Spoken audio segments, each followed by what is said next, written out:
Channel 11 News questioning a high school baseball coach charged with assault. Our Liz Kilmer has the criminal complaint against him and the response from the school district. Springdale baseball coach Brett Berger is facing charges for an alleged domestic assault, including a charge of strangulation. According to court documents we obtained, Springdale police were called to a home in the borough on Sunday where a woman claimed he, quote, punched and strangled her and took her phone until she said she wouldn't call the cops.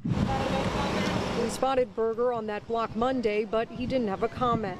A statement from the Allegheny Valley superintendent reads, the Allegheny Valley School District is aware of the charges and is investigating the matter. Once our investigation is complete, we will determine if any action is necessary. The superintendent wouldn't answer our questions about whether he's coaching in the meantime. The alleged victim got in touch with us saying, quote, he is not a bad person and this is not something that should affect the rest of his career. I was not injured and we are dealing with this the legal way. Berger is charged with simple assault and strangulation. According to court documents, he told police that he did not punch, did not choke the woman, but did say that they were arguing and pushed each other. Back to you.